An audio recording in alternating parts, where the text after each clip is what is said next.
Unseasonal fire in vegetable prices had put pressure on household budgets across Bhubaneswar. The sudden spike in rates over the past week left consumers worried. However, traders say prices have shown slight correction in the last 2 days. Today, let's take a look at the vegetable rate chart at Unit 1 market in Bhubaneswar. Brinjal is priced between Rs 40 and Rs 60 per kg. Rich gourd at Rs 50, tomato at Rs 40 and pointed gourd at Rs 40. Cauliflower is selling at Rs 30 to Rs 40 per piece, while cabbage stands at Rs 30 per kg.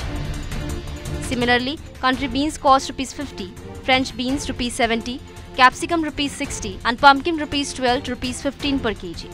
According to traders, delayed winter and continuous rainfall due to low pressure had affected local production, forcing dependency on supply from outside the state. With crop output now improving, retailers expect prices to stabilize within the next 6 to 7 days. Consumers are hoping for a relief soon. Sir मुख्य कथा हूँ आमर बर्तमान ये चाष संख्या कम बर्तमान जो 100 जन लोक खाऊँ ये 3-4 जन लोक चाष कर आमर अन्य राज्य आमर डिपेंड कर तेणु शीत दिने जो परिवार रेट कमे जो अधिक परिमाण चाष हेले जिनसा कमियो मझे जो वर्षा हो जिनस नष्ट हो जिनस नष्ट थे नष्ट हेले सेकेंड टाइम कला बेलू पुणी टाइम लगुच जहाँफल रेट अधिक कौन कह बैगण बिलाती ये सब रेट केते थिला 2-4 दिन तले आज केते सब अच्छी रेट 4 दिन तले बिलाती किलो 80 टଙ୍କା थिला आज 50 टଙ୍କା है।